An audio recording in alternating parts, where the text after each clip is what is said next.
La Jeune Chambre économique d'Agen a souhaité organiser l'action Entrevue citoyenne 2.0 pour deux raisons. Donner la possibilité à nos concitoyens de poser les questions aux candidats des législatives.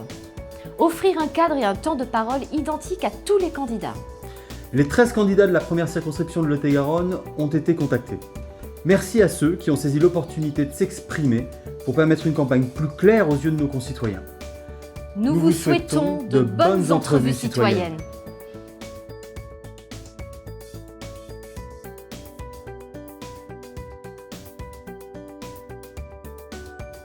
Bonjour Michel Lozana. Bonjour. Représentant de La République En Marche.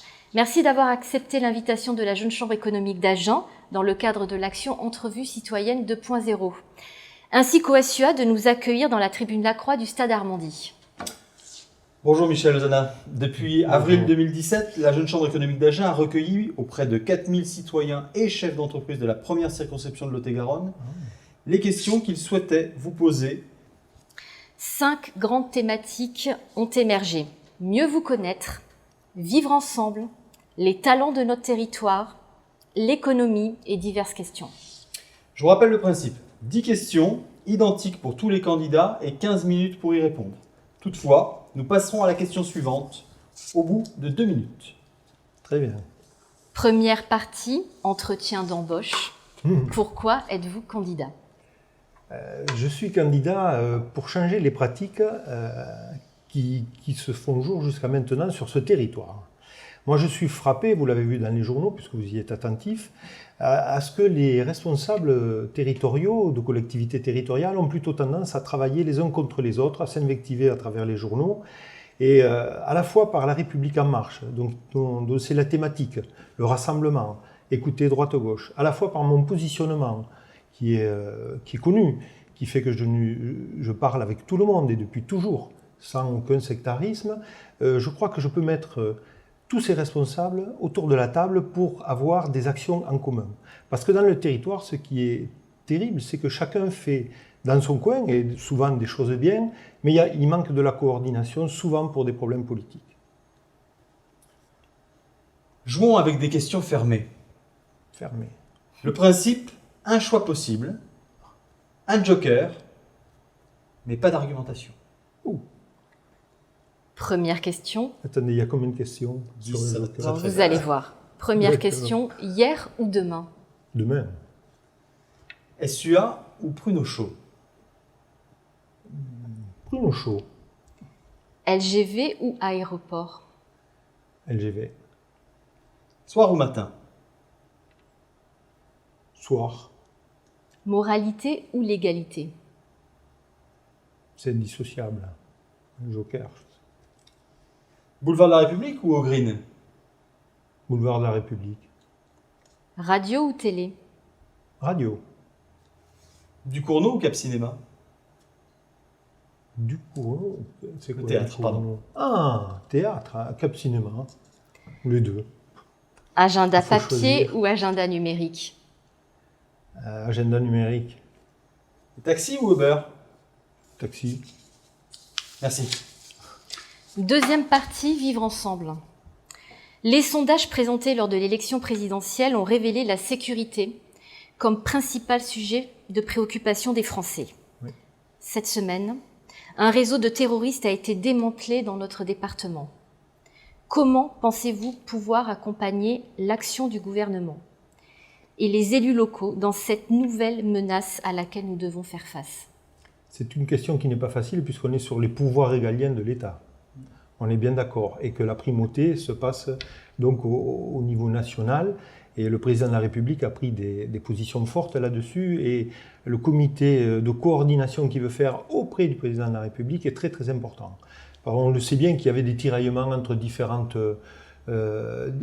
éléments de sécurité, des renseignements ou autres. Donc une coordination, c'est très important. Ensuite, le député est bien évidemment le lien entre la nation et son territoire. Mais en sens inverse, il doit faire remonter les problématiques du territoire. Alors en termes de sécurité, on est dans un département qui quand même voilà, ne pose pas de très gros problèmes, mais on doit avoir une attention tout à fait particulière quand même. Et justement, vous parliez, le thème c'était du vivre ensemble, et je crois qu'il faut vraiment promouvoir ce vivre ensemble et faire parler aussi toutes les communautés et essayer d'englober tout ça dans un esprit républicain très fort. Donc toutes les actions de terrain qui renforceront cet esprit républicain fort, je crois, seront aussi un élément de sécurité. Merci. Question numéro 4.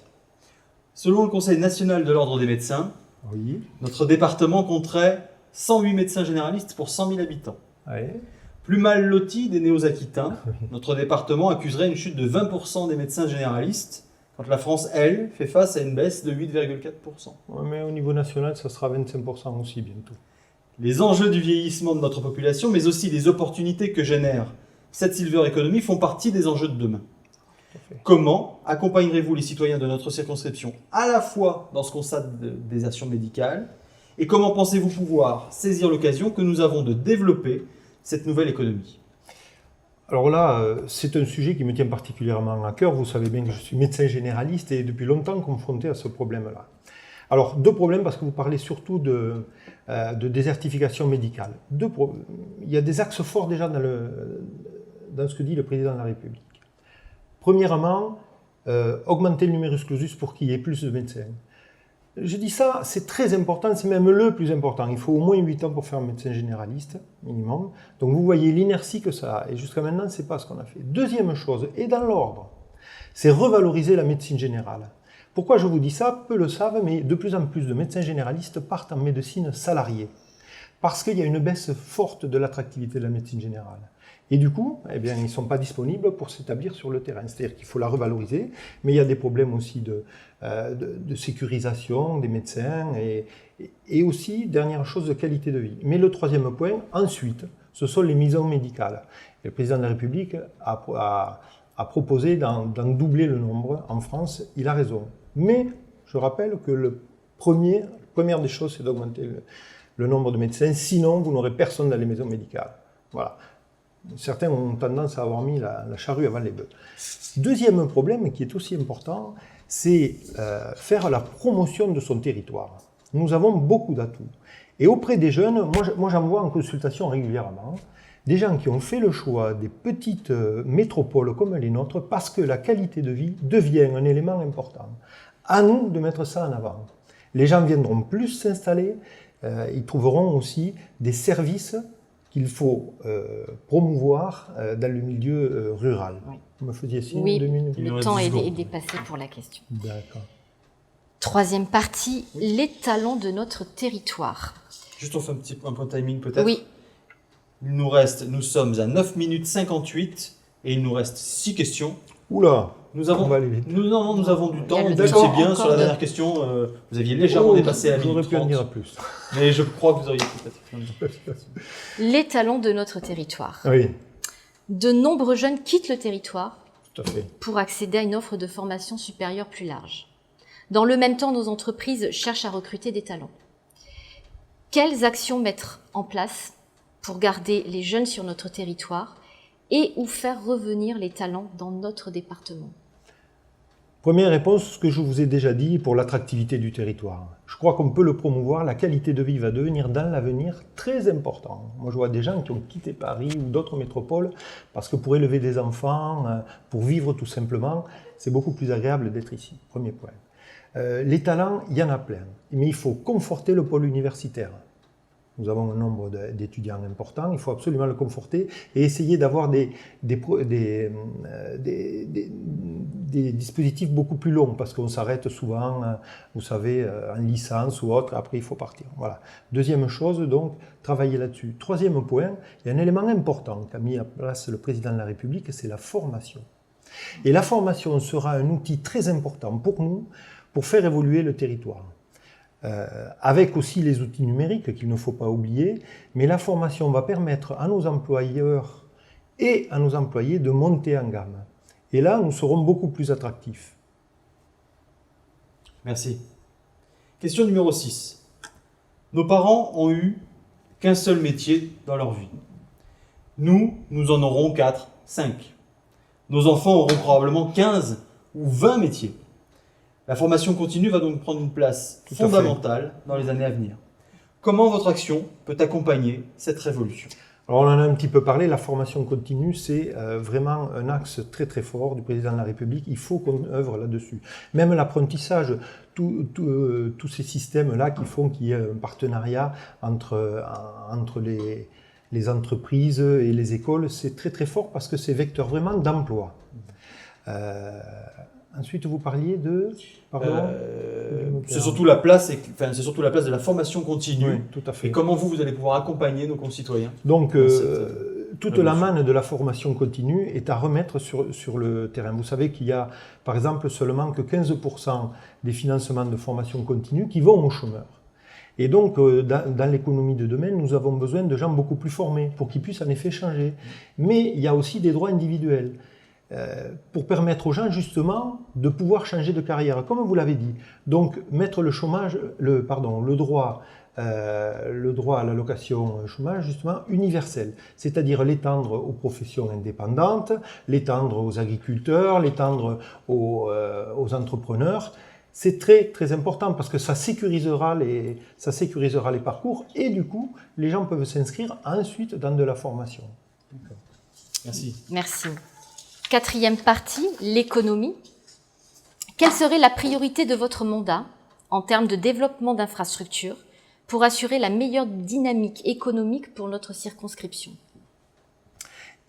On ne va pas inventer la poudre. Le député, comme je vous l'ai dit au début, lui, il ne fait pas, mais il y a des collectivités territoriales qui font. Il faut les mettre autour de la table. Et le député a vraiment une légitimité très forte pour faire ça. Et il faut arrêter les petites querelles partisanes qu'on a vues. Voilà. Il y a des choses qui se font sur le département, mais de manière parcellaire.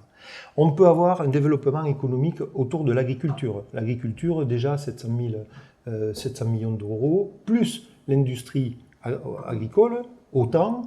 Et il y a par exemple un projet qui se développe dans le Néraquais qui est Agrinov. Appuyer fortement ce développement-là qui va venir en amont de l'agriculture, puisque c'est augmenter les capacités de production, mieux produire avec des machines mieux adaptées ou autres. Deuxième point, sur les infrastructures économiques, il faut conforter ce qui reste. Nous avons UPSA, qui est le premier employeur privé sur le département quand même, et vous savez qu'il y a quelques interrogations. Bon, nous avons eu des soubresauts là-dessus, c'est l'industrie pharmaceutique auquel je suis très attaché, donc là aussi il faut le conforter. Nous avons des pôles économiques après qui peuvent se faire aussi de tourisme. Le tourisme, il y a des choses qui se font là aussi un peu partout, mais de manière vraiment parcellaire. Il faut mettre tout le monde autour de la table. Le tourisme, c'est 400 000, je crois, visiteurs. Dernièrement, c'était ça. Sur le département, 300 000 pour Walabi. Alors que vous avez dans le Gers un développement du tourisme très important. Je crois aussi au développement du tourisme et de l'agrotourisme. Vous parliez tout à l'heure des chances de notre territoire. Nous avons des paysages, nous avons des châteaux, nous avons, je crois, une qualité de vie et des valeurs à mettre en avant. On a le canal de la Garonne. Je crois que tout ça peut vraiment développer un tourisme fort qui amène de l'économique. Merci. Question numéro 8. Un chef d'entreprise vient d'investir plus d'1 million d'euros dans un projet de commerce avec des créations d'emplois à la clé. Sur 100 candidats dont le CV correspondait à la fiche de poste, 30 se sont présentés, 8 ont été retenus et un seul a accepté l'offre d'emploi. Oui. Comment pouvez-vous rassurer ce chef d'entreprise et les futurs investisseurs de notre circonscription ? C'est très facile. Il faut réformer le système de l'emploi et Pôle emploi. Et ça, le président l'a bien dit aussi. Dans ma mairie, avec la mairie voisine, nous avions un civisme économique et social et on avait mis en place donc des liens particuliers avec les entreprises. Ce qui fait qu'on ne leur envoyait que des gens qui étaient employables. Après, c'est autre chose. Il y a des gens qu'on doit former, dont on doit réapprendre à travailler, à se lever ou autre. Mais on avait réussi à tisser un lien de confiance avec ces entrepreneurs. C'était le civisme économique et social que je partageais avec la commune voisine. Et à partir de là, nos partenaires entrepreneurs étaient rassurés parce qu'ils savaient qu'on ne leur envoyait que des gens employables. Or, vous savez que Pôle emploi ce n'est pas le rôle, c'est le traitement social du chômage. Voilà. Et que donc, là, il faut reprendre la main là-dessus et que l'État reprenne vraiment la main là-dessus pour vraiment un emploi fort. Pôle emploi ne trouve que 15% des emplois, vous le savez, et là-dessus, le Bon Coin est beaucoup plus performant. Il faut reprendre la main. Merci. 5e thème et dernier thème, les questions diverses. Suite aux différentes affaires politico-judiciaires, une loi sur la moralisation de la vie politique est en cours de préparation. Ils en parlaient ce matin, alors je n'ai pas tout bien entendu, mais Oui. allez-y. Nous ne connaissons pas le contenu exact Non. de cette loi, mais quelles seraient vos propositions d'amendement pour que ce texte soit parfait? Oula, pour qu'il soit parfait, il faut d'abord le définir. Mais je crois qu'ils sont en train d'y travailler. On ne comprendrait plus les emplois familiaux. Alors, il y avait emplois familiaux, emplois familiaux. Il y en avait qui étaient employés à ne rien faire, je dirais, et d'autres qui travaillaient vraiment. Donc, ce n'était pas forcément illégal, ceux qui travaillaient. On peut avoir confiance, par exemple, en son fils qui a fait des études. Moi, j'ai une fille qui a fait 5 années de droit, elle aurait peut-être été compétente. Maintenant, ce n'est plus possible, ça ne serait plus compliqué. Donc, aucun emploi familial. Une clarification et une transparence sur les financements que peuvent déployer les députés. Et on en parle, je crois que vous savez, il y a une enveloppe pour les députés, ne serait-ce que l'enveloppe parlementaire, comment la distribuer et éviter le clientélisme. Donc une transparence là-dessus me paraît évidente. Voilà. Et puis ensuite, s'il y a des gens qui ont été condamnés ou autres, eh bien, alors soit ils sont mis en examen, ils démissionnent, et soit on ne les prend pas, ils n'ont pas accès aux emplois publics. Merci. Soyons sport. Allons-y. Si vous n'étiez pas candidat, Oui. pour lequel de vos 12 concurrents en lice voteriez-vous et pourquoi? C'est une question piège, ça. Vous trouvez que c'est sport, vous? Vous trouvez que c'est sport? Eh bien, peut-être je m'abstiendrai parce que je crois que dans cette campagne et dans la campagne présidentielle, mais soyons honnêtes, je vous parle du fond du cœur, Emmanuel Macron a été le seul à porter une vision et une position rassembleuse. Beaucoup ont travaillé sur les divisions de la société française et ça me pèse beaucoup. C'est d'ailleurs pour ça que j'ai quitté mon ancien parti. Moi, je n'aime pas cette espèce de dualité que quand on est d'un côté, tout est noir et de l'autre, tout est blanc. Ce n'est pas possible. Et je crois que Emmanuel Macron, franchement, a été le seul à porter ça. C'est pour ça que moi, il m'a donné envie de m'investir pour amener sa voix. Alors, j'irai voter, mais j'irai peut-être voter blanc, tant que personne ne met pas ça en avant. Merci. Il vous reste quelques minutes pour éventuellement Mais je suis trop conclure. rapide. Si vous souhaitez dire quelques mots de conclusion, Oui, je vais le dire. 2 minutes. 2 minutes.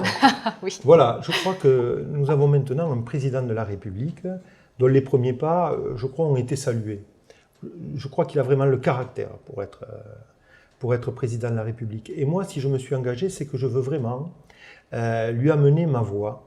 Je crois qu'on va pouvoir travailler de manière différente, en tout cas je l'espère, et il ne faut pas que la France reste bloquée pendant 5 ans. Vous savez que beaucoup le disent, il ne faut pas donner les pouvoirs. Non, c'est pas ça. Il faut qu'on puisse travailler. Et si malheureusement, à l'Assemblée nationale, il y a une majorité qui travaille contre le président, je crois que les Français ne s'y retrouveront pas. Donc il faut vraiment conforter cette majorité et puis voir ce qui se fait sur le terrain. Moi, je demande à être vu sur mon travail. Merci Michel Lozana d'avoir joué le jeu. Merci à vous. Merci. Merci. Merci Au revoir. Alexia. Merci Nicolas. Au revoir. Au revoir.